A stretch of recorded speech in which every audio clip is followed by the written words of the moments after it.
Frontier's edge pretended to be civilized. From orbit, the colony shimmered like a disciplined grid of light pressed against a restless, copper-colored world. Atmospheric processors rose like patient giants, humming day and night as they filtered toxins from the wind. Defense towers rotated slowly, their rail cannons angled toward a sky that had never quite decided whether it was friend or executioner. Cargo drones drifted between landing pads, carrying crates of grain, spare parts, and the small, stubborn hopes of humanity.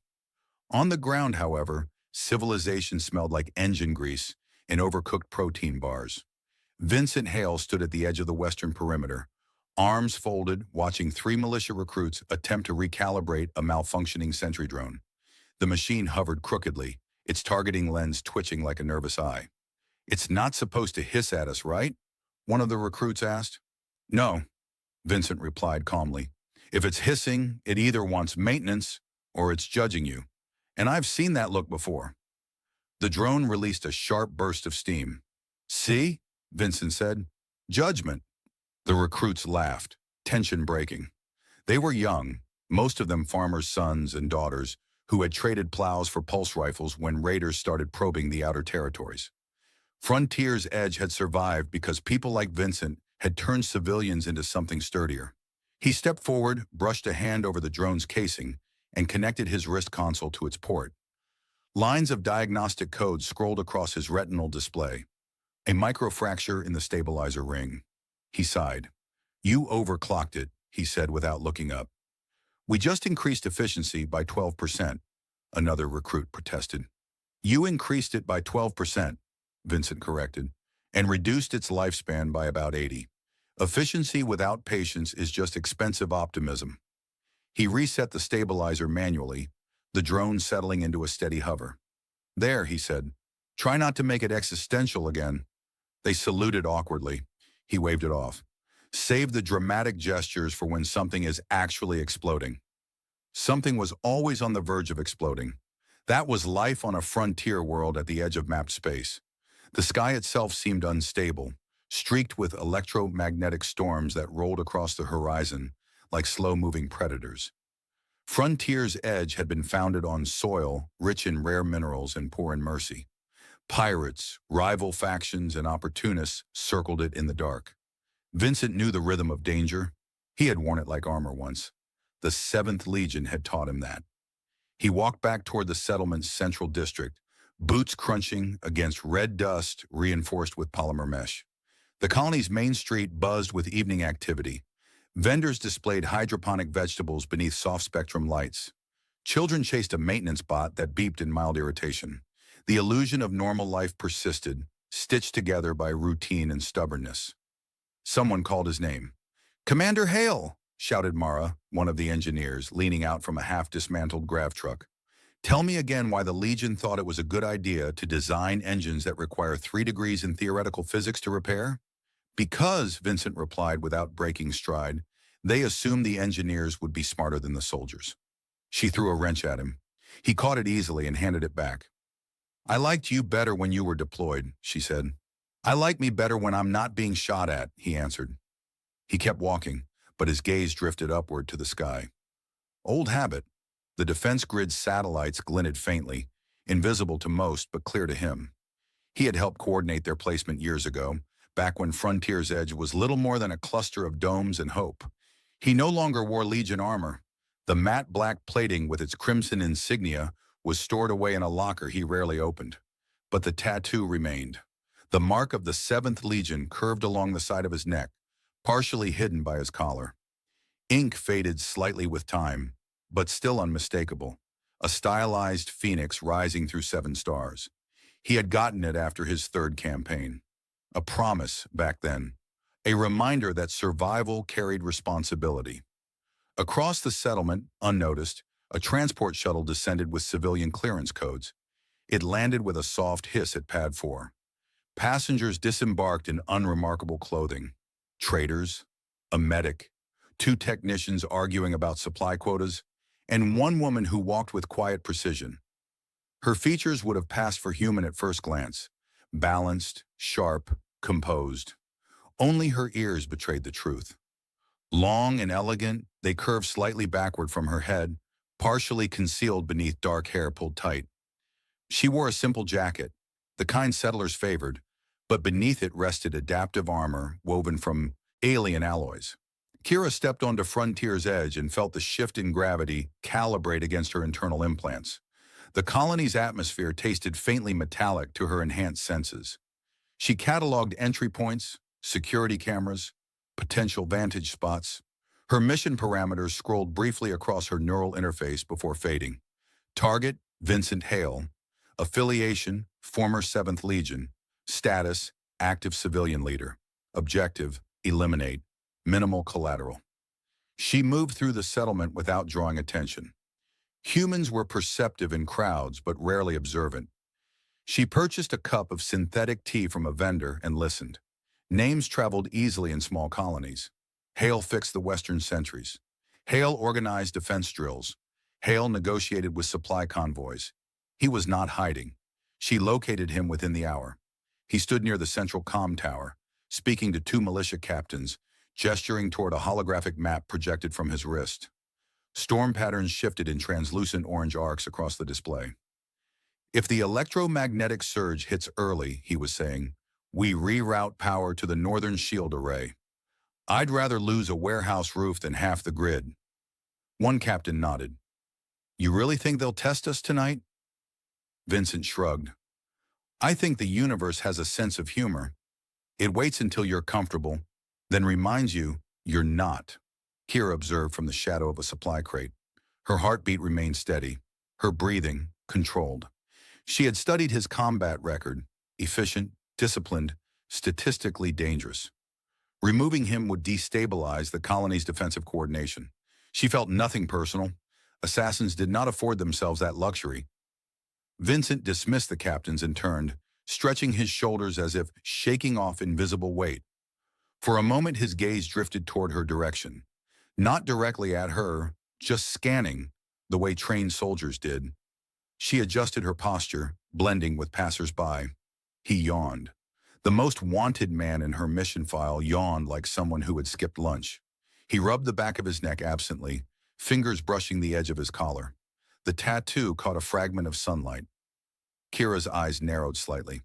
The insignia was familiar, but distant in her memory. 7th Legion. She had reviewed the name in briefings. Human military unit known for high-risk frontier interventions. She dismissed the flicker of recognition. Past data did not alter present orders. Vincent began walking toward the residential sector. Night settled gradually over Frontier's edge, lights flickering on one by one. The sky deepened to burnished bronze. Kira followed at a distance, steps silent against reinforced pavement. In her mind, the execution played out with clinical clarity.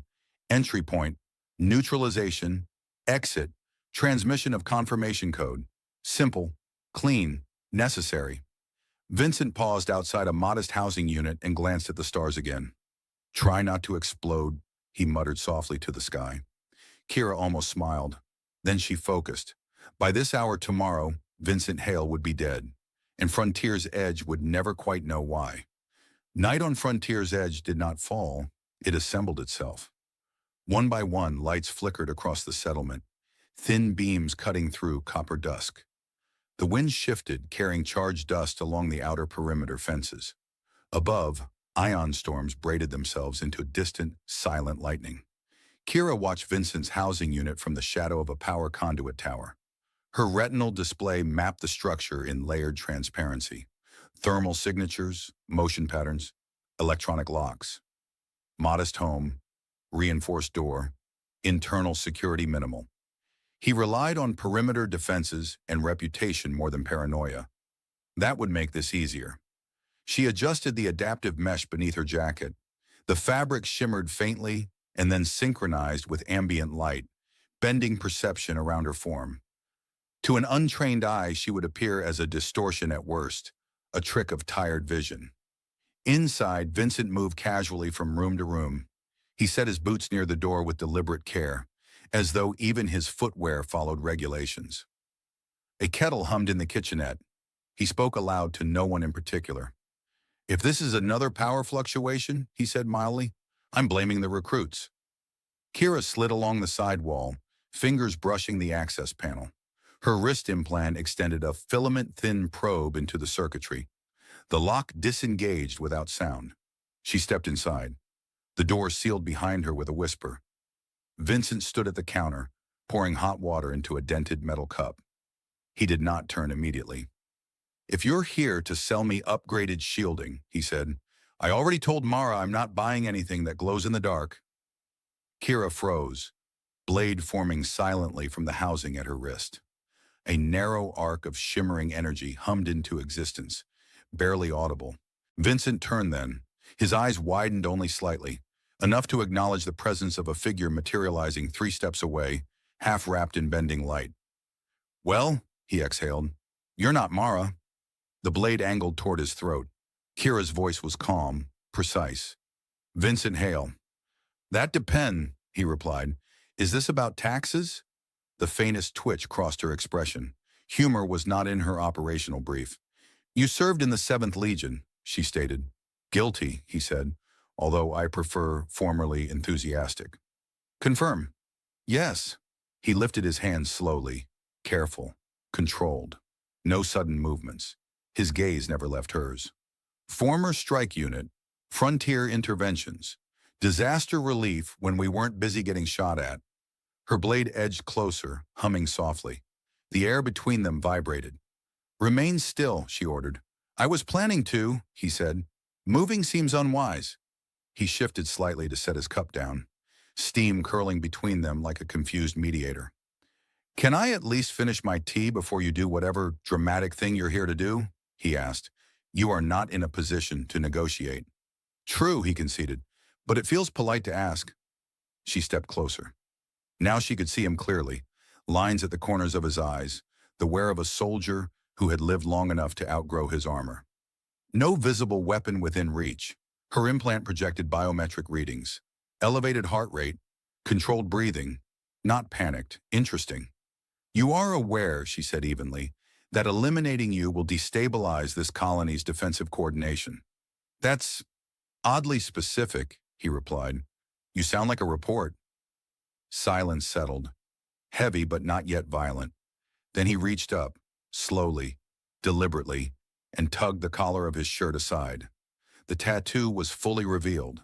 The phoenix rising through 7 stars, ink slightly faded but bold.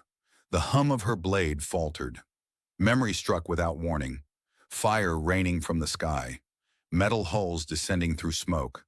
Her village, small, defenseless, burning under raider bombardment.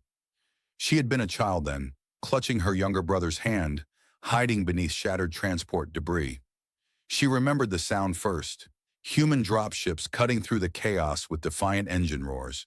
She remembered armored figures advancing against overwhelming odds. Crimson insignia flashing through flame. She remembered one soldier kneeling before her, removing his helmet. Human, sweat-streaked, exhausted, offering her water. "Stay low," he had told her in broken trade dialect. "We've got you." The insignia on his shoulder had matched the mark now, etched into the skin of the man standing before her.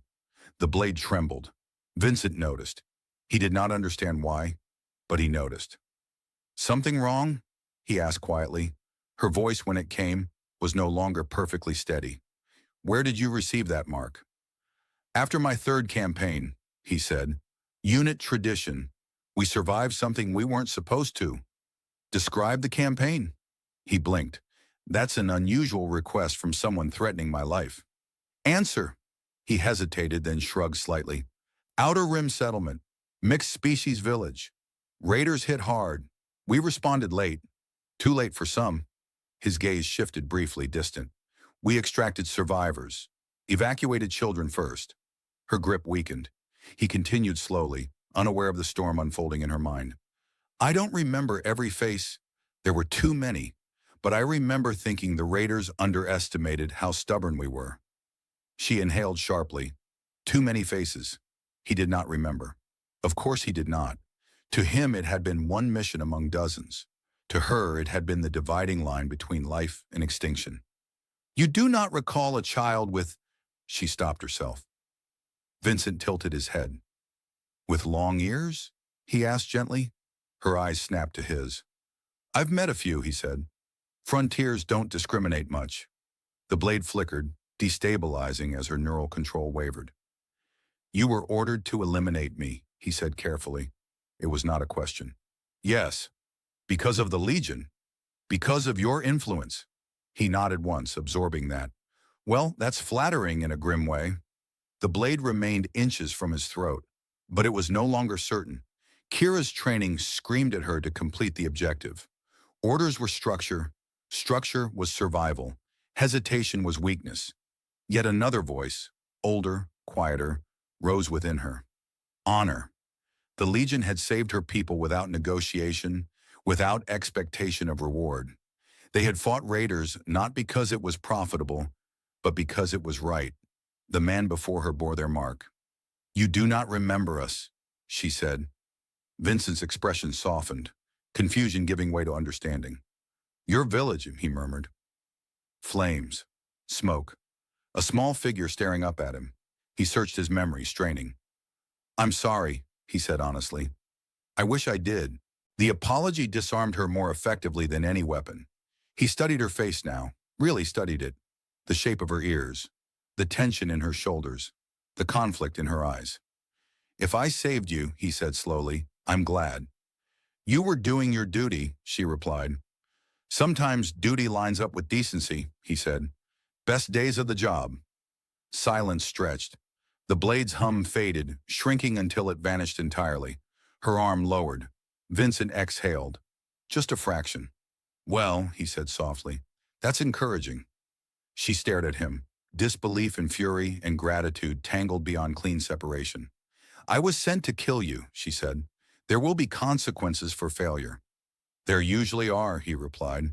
I've found they're rarely convenient. You make light of death. I make light of most things, he corrected. It keeps them from crushing me. She stepped back, creating space between them. For the first time since entering the house, she felt uncertain not of her target, but of herself. I cannot complete this mission, she said quietly. Vincent gave a small, almost weary smile. I appreciate that. This does not mean you are safe. I didn't assume I was. Her gaze sharpened. If I refuse, another will be sent. Ah, he said. So I'm not just a one-time inconvenience? No. He rubbed the back of his neck, fingers brushing the tattoo again. That figures. She watched the gesture closely. The mark, she said. It was hope to us. He looked at her, something shifting in his eyes. It was hope to us too, he replied. Outside, the wind intensified, rattling the settlement's outer panels. Inside, assassin and soldier stood in fragile truce. The mission had not ended. It had transformed, and neither of them yet understood what that would cost. The wind outside rose into a low metallic howl, scraping along the reinforced walls as if the planet itself disapproved of unfinished assassinations. Inside the small housing unit, silence lingered between them, thin, electric, uncertain. Vincent moved first, and very slowly. I'm going to sit down, he said carefully, not because I've given up on survival, mostly because my knees have opinions about dramatic standoffs. Kira watched every shift of his weight, every angle of his hands. He lowered himself into a chair at the narrow kitchen table and deliberately pushed the second chair out with his boot. I assume you don't usually stay for tea, he added. I do not, she replied. That's unfortunate. I make a respectable imitation of something that once resembled tea. She did not sit. He studied her more openly now. Up close, she truly did look human. Same bone structure, same expressions flickering across her face. But her ears curved elegantly past the line of her hair, unmistakably alien. They were not decorative. He could see faint neural filaments along their base, subtle enhancements integrated into her physiology. You've been enhanced, he observed quietly. All operatives are, she said. Reflex acceleration, ocular overlays, adaptive camouflage, pain suppression. Ah, he nodded. Explains why you look like you could dodge a speeding hover truck. I could, she said flatly. I'll avoid testing that. Her gaze remained sharp. You are remarkably calm. I'm not calm, he corrected. I'm prioritizing. Panic rarely improves outcomes. He leaned back slightly. Let's establish something. You were sent by whom? She hesitated, he noticed. Right, he said softly. Complicated. The Directorate, she replied at last. A faction within the Confederation's Strategic Council. Friendly faction? He asked. No. Of course not. She took one step closer, her voice lowering. You are considered destabilizing. Frontier's Edge is viewed as an expansion vector. Your defensive organization increases the probability of territorial consolidation. Vincent blinked once. That is an impressively bureaucratic way of saying I fix drones and give motivational speeches. You are influential. I'm stubborn, he said. There's a difference. She studied him, trying to reconcile the man before her with the file she had memorized. Combat efficiency rating, high. Tactical adaptability, exceptional. Psychological resilience, stable. Potential threat escalation, if left unchecked, significant. None of that included humor. You do not appear ambitious, she said. I retired from ambition when I realized it tends to shoot back, he replied. The corner of her mouth twitched despite herself. Outside, thunder rippled across the ion-charged sky. He grew more serious. You said another will be sent. Yes. How long? Uncertain. Hours. Days. My confirmation signal has not yet been transmitted. So right now, he summarized, I am both alive and officially deceased. You are alive, she corrected, but your status is pending. He rubbed his temple. I've always hated paperwork. Her eyes narrowed. You treat this lightly. Because if I don't, he said quietly, it becomes heavier than I can carry. That answer lingered. She lowered her hood fully now, revealing the full curve of her ears. No more concealment. The gesture was small but deliberate. You do not remember my village, she said. No, he admitted. I remember smoke. I remember raiders with modified plasma rigs. I remember evacuating children through a collapsed irrigation tunnel. His gaze sharpened. I remember one child who wouldn't let go of a broken mechanical bird. Her breath caught. He saw it. You, he said softly. She did not answer, but the silence confirmed it. The bird kept repeating a navigation phrase. He continued slowly. It was damaged. You were furious at it. A flicker of something almost like disbelief crossed her face. You said it was doing its best under pressure. He exhaled a quiet laugh. That sounds like something I'd say. You told me courage was not the absence of fear, but the decision to move while afraid. He stared at her now, truly seeing her. You remember that, he said. I remember everything, she replied. The weight between them shifted. No longer predator and prey. Now something far more complicated. I did not know what became of you, he said. We extracted and moved on. You were ordered elsewhere, she said. Always. She straightened slightly. After that day, my people revered the Legion. You were proof that not all human expansion was conquest. He leaned back, absorbing that. That's inconveniently flattering. It is not flattery. He smiled faintly. Still, her eyes hardened again. The Directorate does not share that view. They believe human footholds will eventually become military strongholds. History supports their suspicion, he admitted, and yet you remained. Frontier's Edge needed someone who understood worst-case scenarios, he said. I'm very good at imagining those. She paced once across the small room, movements precise, controlled. If I fail to transmit confirmation, suspicion will arise. What happens to you? Interrogation, replacement, possibly termination. Termination sounds unpleasant. It is efficient. He watched her carefully. You don't want to go back. I do not fear consequence, she said. That wasn't the question. Silence. He stood slowly, careful to remain non-threatening. He walked to the small storage locker in the corner and keyed it open. Inside rested a sealed case. He hesitated only briefly before lifting it out. Kira tensed automatically. He placed the case on the table and opened it. The armor inside was matte black, edges worn but maintained. The crimson insignia of the 7th Legion gleamed faintly under the light. I don't wear it anymore, he said, but I keep it. Her gaze softened almost imperceptibly. It saved lives, she said. It costs some too, he replied. They stood side by side now, looking down at history encapsulated in composite plating and faded markings. If another assassin comes, he said, they won't hesitate. No, then we need options. You propose to fight the Directorate? I propose to survive it, he corrected, and maybe prevent a misunderstanding from becoming a war. She turned toward him fully. You would trust me? He considered that. You had every opportunity to kill me, he said. You didn't. That was conflict. That was choice, he replied. Outside, the storm intensified, lightning branching across the sky in jagged veins. Her neural implant pulsed softly, an incoming priority signal request. Her superiors. She closed her eyes briefly. If I transmit, she said, I must report success. Define success, he said carefully.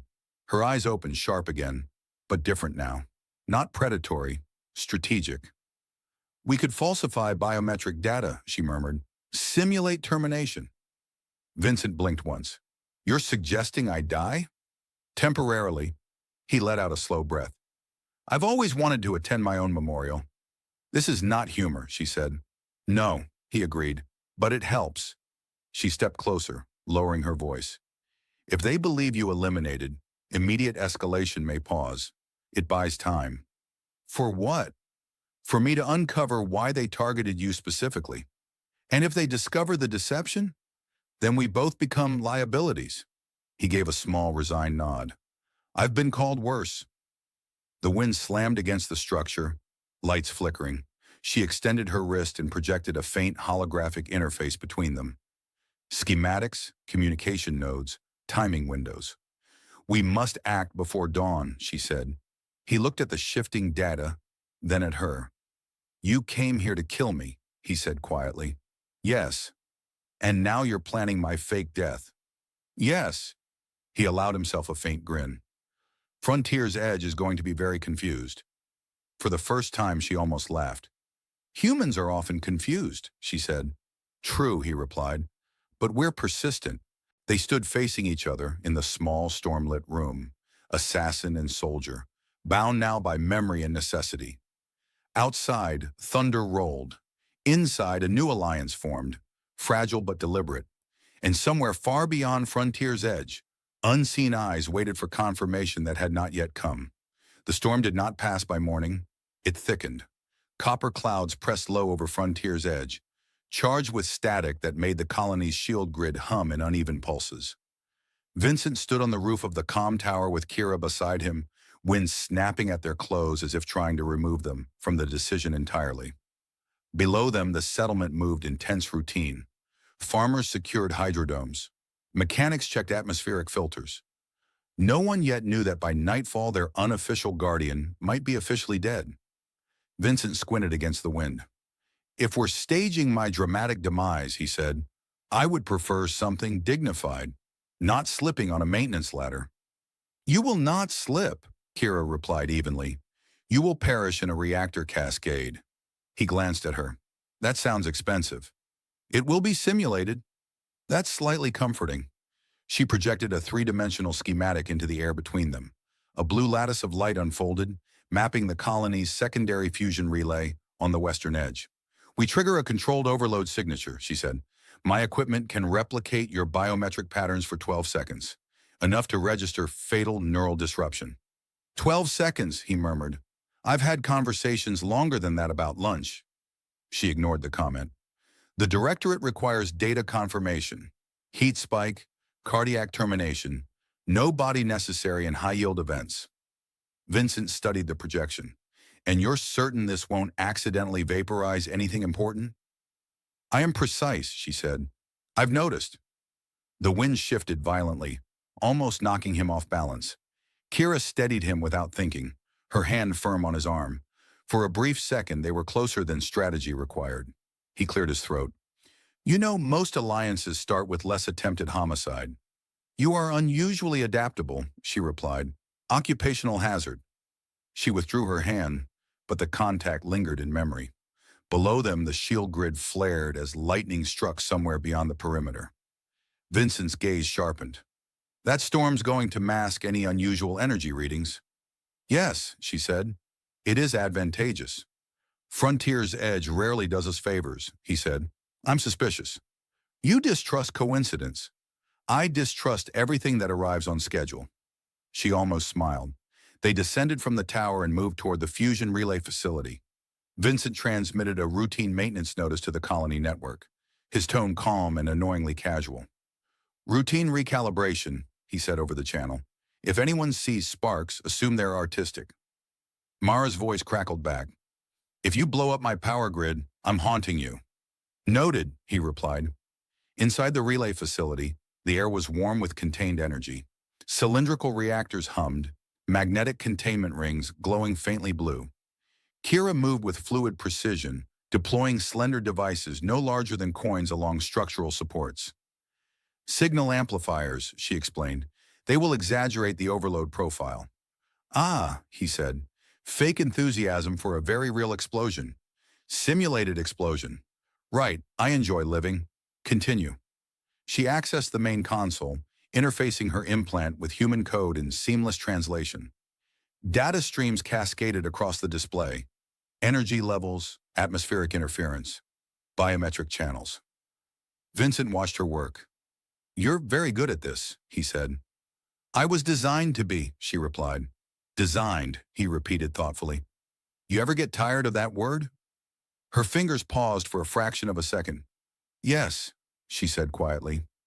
He nodded, as if that answer required no elaboration. All right, he said after a moment.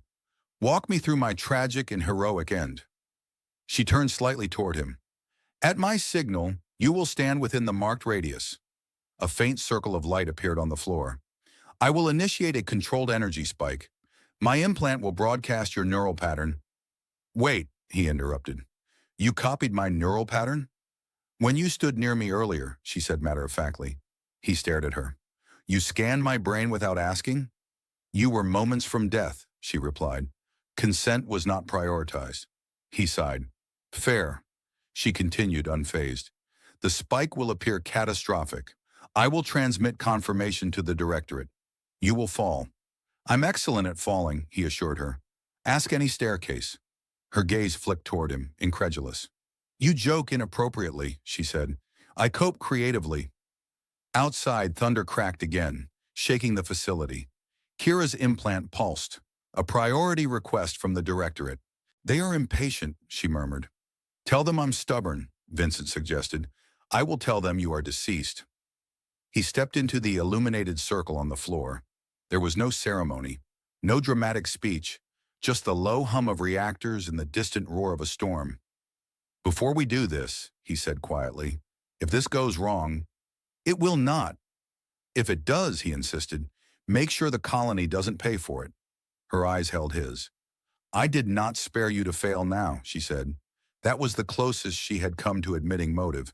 He gave a small nod. All right. She raised her hand slightly, fingers flexing as she synchronized systems. 3, she said softly. The amplifiers activated, energy readings spiking. 2, Vincent inhaled slowly, steady. 1. The reactor chamber flooded with blinding white light. A violent surge of heat rippled outward, contained but convincing. Vincent let himself fall as the shock wave rattled the walls. Kira's implant broadcast a precise neural collapse signature into the storm-choked sky. For 12 seconds, Vincent Hale officially ceased to exist. Then the light faded. Alarms blared convincingly through the facility. Smoke curled along the ceiling. Vincent lay motionless on the floor.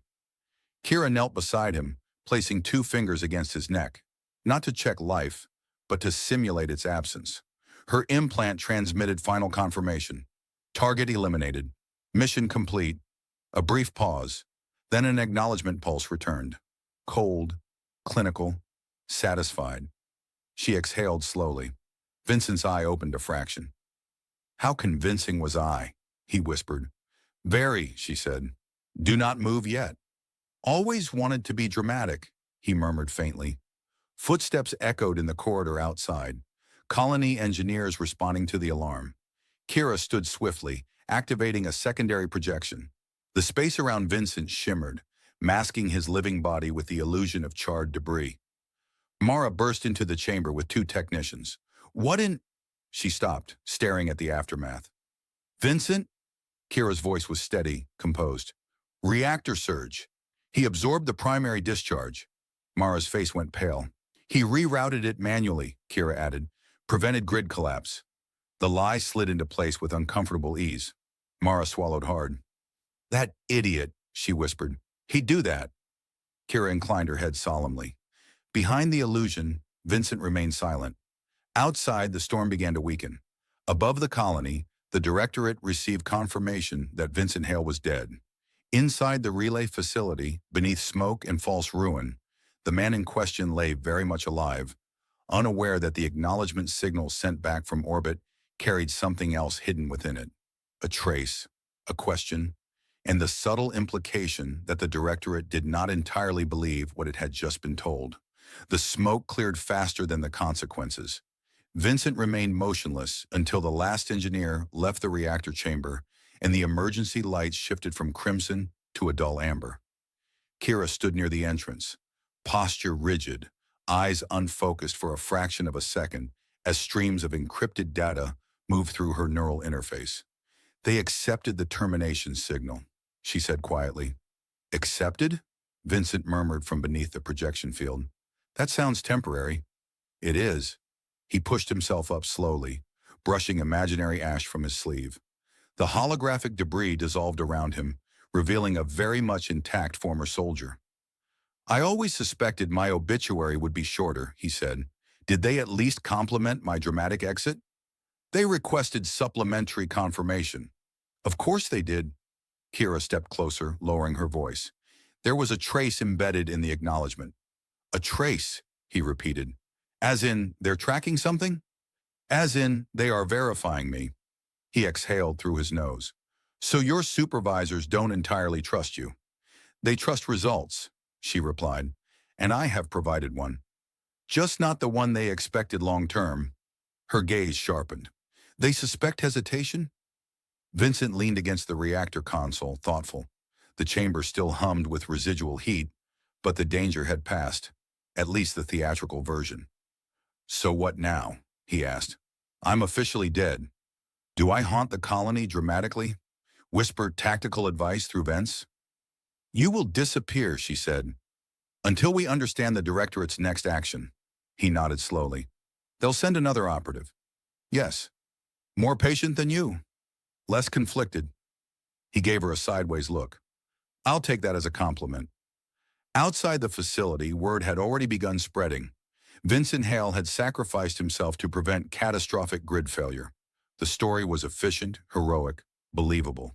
He winced slightly. Mara's going to hold a memorial. That is irrelevant, Kira said. It is deeply relevant, he replied.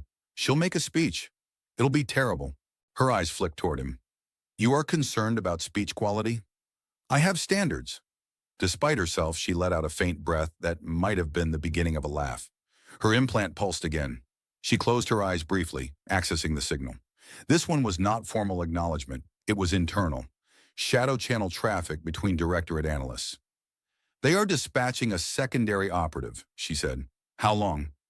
40 standard hours. Arrival vector masked within a trade convoy. Vincent straightened. That's soon. Yes. And you? I remain embedded until full confirmation of your elimination is verified. Which they intend to verify how? She hesitated. Physical confirmation. He stared at her. They want a body. Yes. Well, he said dryly, that complicates my schedule. Silence settled, heavier than before.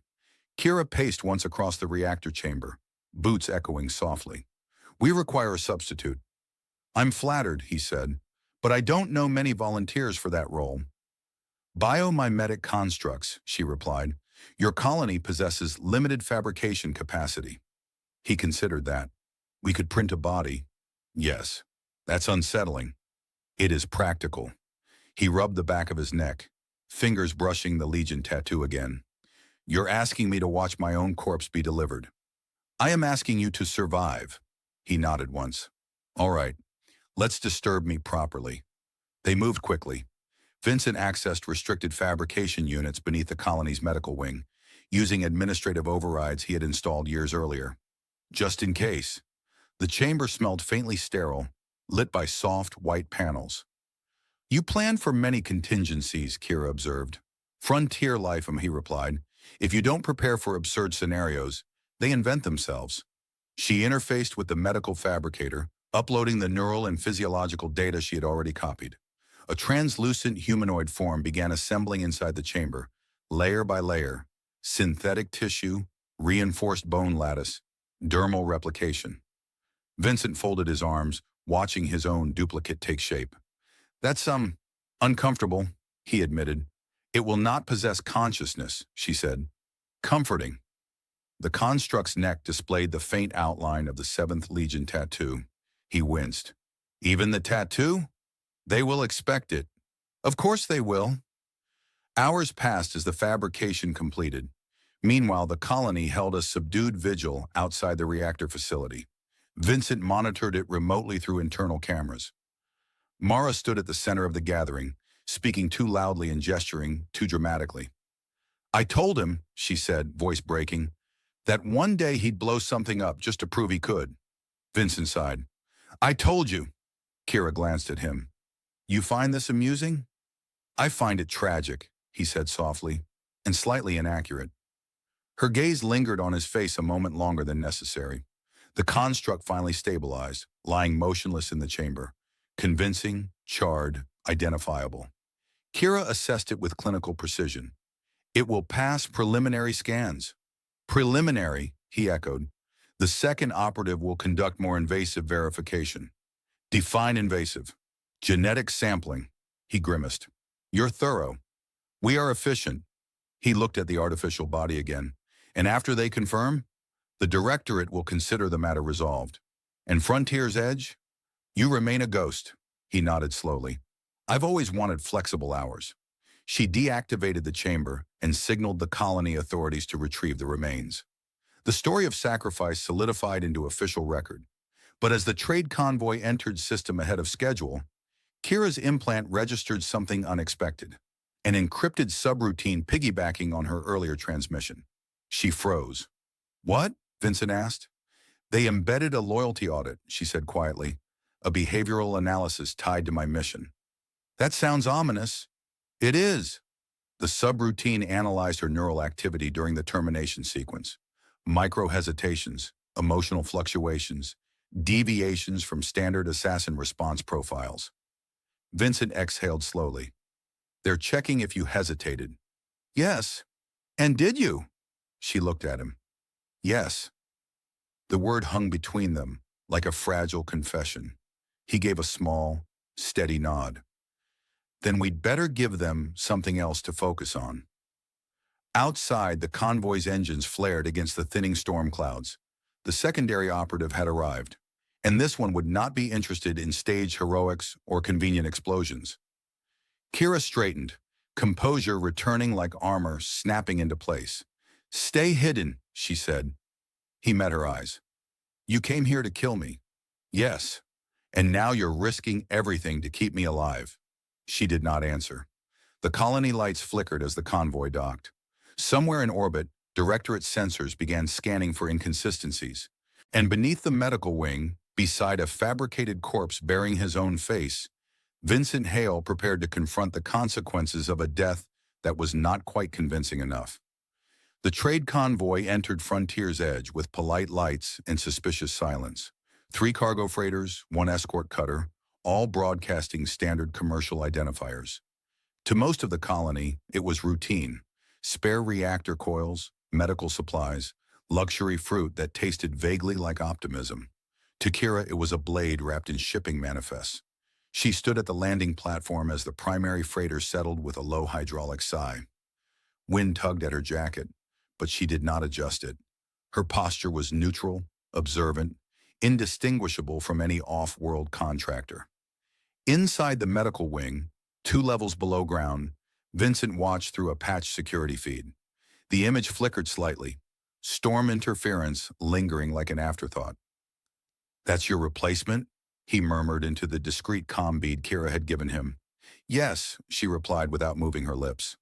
The transmission traveled through a tight-beam neural link, encrypted and disguised as atmospheric telemetry. The freighter's ramp lowered. The operative who stepped down did not look dramatic. No flowing cloak, no visible weaponry.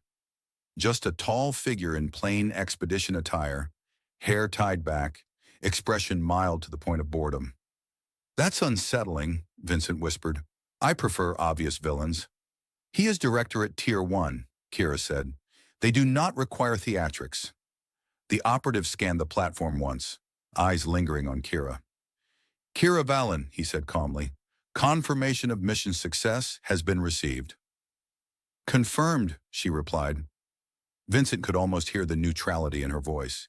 It was different from when she spoke to him, sharper, colder. "I require physical verification," the operative continued. "Of course." They walked side by side toward the medical wing. Vincent straightened instinctively, though no one could see him. He stood near the fabrication chamber where his duplicate lay under sterile lighting, face convincingly damaged by simulated energy discharge. "I don't like him," Vincent muttered. "You have not met him," Kira replied. "I don't like his walk." "That is not tactical reasoning. It's intuition." In the corridor above, the operative paused briefly, as if listening to something beyond sound. His implant was likely scanning environmental data, checking for anomalies. Kira felt the faint ripple of his audit program brushing against her neural signature. It was subtle but invasive, an algorithm measuring micro-variations in her emotional baseline. "You are stable?" he asked quietly. "Yes," she answered. Vincent heard it too. "They're still checking you." "Yes." They entered the medical chamber. The fabricated body lay on the central platform, covered partially by a thermal blanket, the Legion tattoo visible, skin discolored from simulated burns. The operative approached without hesitation. He activated a handheld scanner and passed it slowly over the construct. "Biometric signature aligns," he said. "Neural collapse pattern consistent with high-energy overload." Kira remained still. Vincent held his breath unconsciously, even though logic told him it was unnecessary. The operative adjusted the scanner settings. "Genetic sampling required." "Proceed," Kira said. A thin probe extended from the device, piercing the synthetic tissue at the neck. Vincent winced involuntarily. "Please tell me that doesn't actually hurt," he whispered. "It does not," Kira replied. The scanner hummed. Data streamed across the operative's display. There was a pause, long enough to be noticeable. "Genetic sequence," he began. Kira's internal processors accelerated, calculating probabilities. The fabrication had been precise, but nothing was flawless. "Site within acceptable variance for damage distortion," the operative finished. Vincent exhaled slowly. "Subject Vincent Hale confirmed deceased," the operative said. A silent beat passed. "However," he added. Vincent closed his eyes. "There's always a however." "However, your neural audit displays irregularity during termination sequence," the operative continued, eyes shifting to Kira. "Elevated hesitation markers." Kira met his gaze evenly. "The target was armed. Your telemetry indicates he was not." "He moved." "He did not." The room felt smaller. Vincent leaned closer to the hidden camera feed, jaw tightening. "You hesitate," the operative said, voice still calm. "Explain." Kira's response came measured. "The target's insignia triggered archived data. Emotional interference? Historical reference?" The operative studied her for a long second. "You were rescued by the 7th Legion." It was not a question. "Yes. And yet you completed the mission." "Yes," Vincent murmured softly. "Careful." The operative stepped closer to the fabricated body, almost as if inspecting it for loyalty rather than authenticity. "The Directorate anticipated potential conflict," he said. "Your selection was deliberate." Kira's pulse accelerated slightly. Vincent's brows furrowed. "What does that mean?" "They wanted to test her," he realized aloud. The operative continued. "We are evaluating whether gratitude overrides obedience." Silence. Kira did not flinch.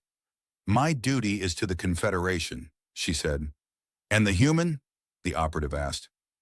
"Is irrelevant." Vincent almost choked on that. "Rude," he whispered. The operative's scanner emitted a final tone. Physical confirmation complete, he said. However, continued monitoring of Frontier's Edge will persist. He turned toward the exit, then paused. One more verification. Vincent's stomach tightened. The operative raised his wrist and activated a localized pulse scan, a deep spectrum sweep capable of detecting concealed life signatures within a defined radius. The chamber filled with a faint blue glow. Vincent looked around instinctively. He was hidden 2 levels below, but the medical wing's shielding was not designed to block Directorate military scans. Kira, he said softly, I know. Her mind raced. The shielding would dampen the signal, but not fully. The operative's device chirped once, then twice. His eyes narrowed slightly.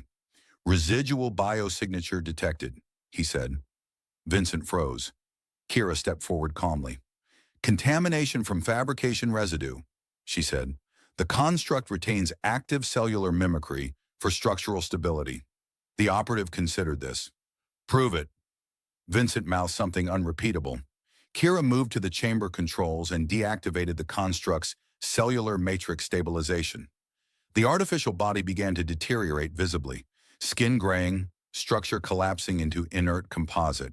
The residual biosignature flatlined. The operative studied the readings, satisfied. Efficient, he said. I aim to be, Kira replied. He inclined his head slightly. Return to Confederation space within 72 hours. Debrief mandatory. Vincent's eyes widened. That's not good, he whispered. Kira felt it too. If she left, Frontier's Edge would be unguarded from further scrutiny. And if I refuse? She asked carefully. The operative's gaze sharpened almost imperceptibly. Refusal is not compatible with continued existence. Silence. He turned and exited the chamber. The freighter engines outside began cycling for standby departure. In the lower level, Vincent leaned against the wall, heart pounding. That was closer than I prefer, he muttered. Kira did not respond immediately.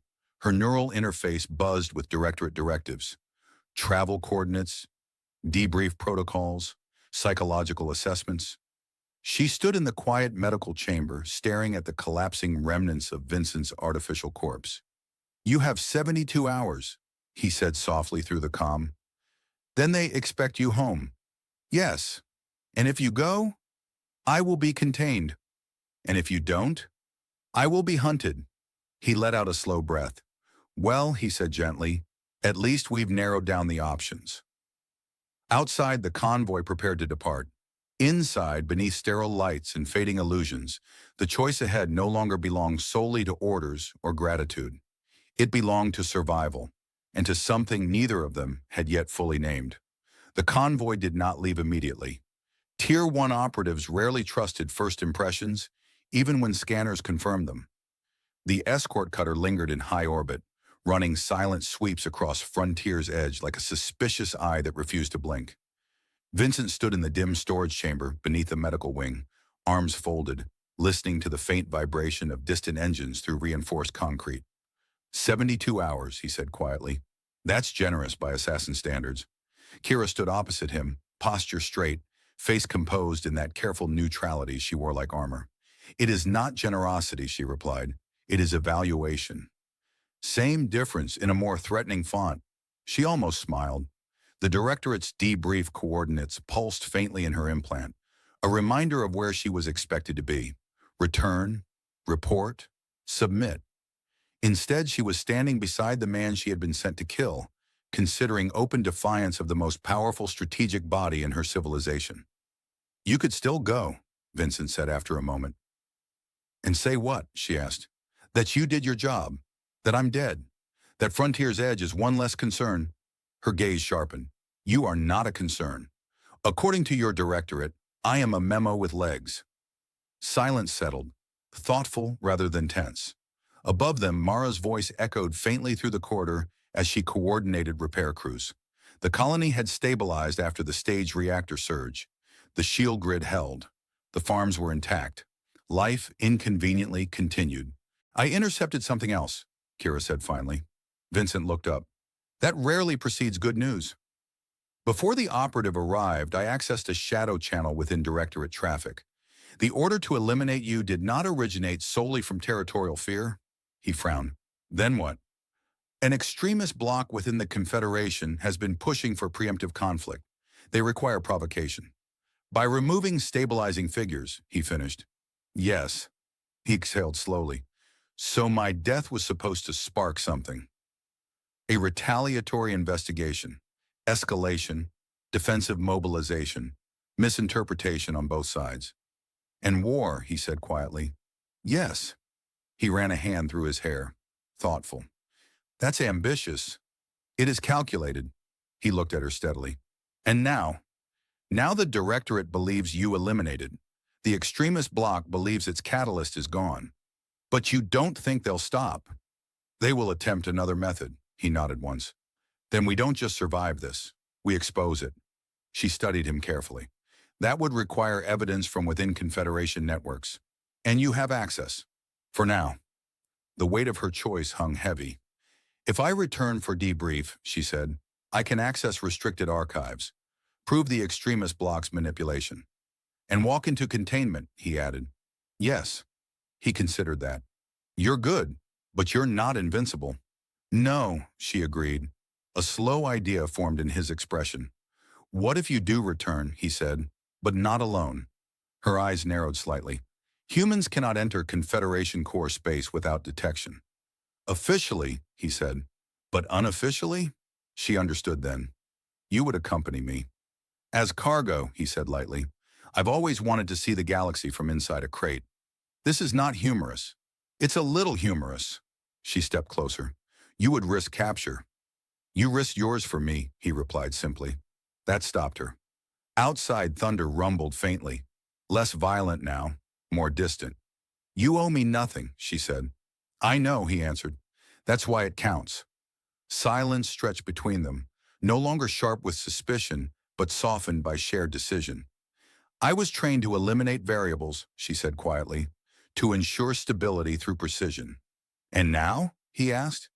Now I see that stability imposed without understanding becomes oppression. He smiled faintly. You've been spending too much time around humans. Perhaps. They moved quickly once the plan solidified. Using the same fabrication systems that had produced his duplicate, they constructed a containment pod capable of masking Vincent's biosignature beneath industrial shielding. Kira encrypted the pod's transponder with Directorate clearance codes assigned to her mission. Mara intercepted Vincent in the corridor before departure. You're not dead, she said flatly. He blinked. Was it that obvious? You never liked dramatic exits, she replied, and the reactor logs didn't match your usual recklessness. He sighed. You're too observant. She crossed her arms. You're leaving. For a while. With her? She glanced at Kira, eyes narrowing slightly. Yes. Mara studied Kira for a long moment, then extended her hand. If you get him killed, she said calmly, I will find you. Kira clasped her hand firmly. Understood. Vincent winced. I appreciate the confidence. The convoy prepared for departure once more. The Tier 1 operative had already left orbit, satisfied enough to report compliance. Kira boarded her assigned shuttle with professional composure. Beneath the cargo floor, Vincent settled into the containment pod. Comfortable? She asked through the encrypted link. Define comfortable, he muttered. I've had worse bunks. The shuttle lifted from Frontier's edge, engines cutting cleanly through thinning clouds. As the colony shrank below, Vincent stared at the faint glow of its shield grid through a small internal viewport. You saved them once, Kira said softly. I did my job, he replied. And now? Now I'm expanding it. She felt something shift within her. Not hesitation, not doubt, but alignment. For the first time since childhood, her actions were not dictated solely by command. They were chosen. Confederation space loomed ahead, a web of light years governed by politics and fear and power. Within its core archives lay the proof they needed, evidence of manipulated assassinations, engineered provocations, manufactured threats. The journey was not without danger. They slipped past 2 security sweeps using Kira's credentials and Vincent's improvised signal dampeners. At one checkpoint, he whispered through the link, if this crate starts scanning back, that's me panicking. Remain still, she replied. I am perfectly still. Eventually, they reached the Confederation's administrative nexus, a vast orbital structure suspended like a crown around a white dwarf star. It pulsed with energy, authority woven into architecture. Kira walked its corridors with measured precision, Vincent hidden within restricted maintenance shafts once released from the pod. You were trained here, he murmured through the link. Yes. Feels different. Yes. Inside the central archive vault, she accessed restricted files under debrief clearance. Vincent, working through auxiliary terminals, mirrored the data externally. The evidence was undeniable. Encrypted directives linking the extremist bloc to targeted eliminations. Simulated threat models predicting human retaliation. Casual acceptance of collateral war. Kira stared at the projections, anger and clarity mixing. They would sacrifice millions, she said quietly. For leverage, Vincent replied. She closed the archive session and transmitted the compiled evidence simultaneously to Confederation Oversight Councils and Frontier's Edge Command. Not a private accusation, a public revelation. Alarms began to echo faintly through the nexus as unauthorized data dissemination was detected. We should probably leave, Vincent suggested. Agreed. They moved quickly, slipping through corridors as security protocols scrambled. By the time interceptors attempted to track Kira's shuttle, the data had already propagated across political networks. The extremist bloc's manipulation was no longer rumor. It was fact. Back at Frontier's Edge, Mara received the transmission with widening eyes. They tried to start a war, she breathed. Across Confederation space, councils convened urgently. Investigations ignited. The extremist bloc fractured under scrutiny. War did not erupt. Not that day. Kira's shuttle returned to Frontier's Edge under conditional immunity, granted by reformist factions eager to distance themselves from scandal. Vincent stepped onto the landing platform beside her. Alive. Officially inconvenient. The colony stared in stunned silence before erupting into overlapping questions and disbelief. Mara folded her arms. Your memorial speech was excellent, she said dryly. I knew it, he replied. Kira stood slightly apart, long ears visible, no longer concealed. You could have remained within the Confederation, Vincent said quietly beside her. I would have remained obedient, she replied. And now? Now I choose. He nodded. Frontier's Edge adjusted slowly to her presence, not as assassin, not as enemy, as liaison, as proof that memory could bridge more than blood. Vincent resumed his place on the perimeter, but something in him had shifted. The Legion tattoo on his neck no longer felt like a relic of past duty. It felt like a promise renewed. This time not just to protect, but to understand. One evening, as the copper sky softened into dusk, he stood beside Kira on the western ridge. You know, he said, when you first broke into my house, I assumed my evening was ruined. It was, she replied. He smiled. Worth it?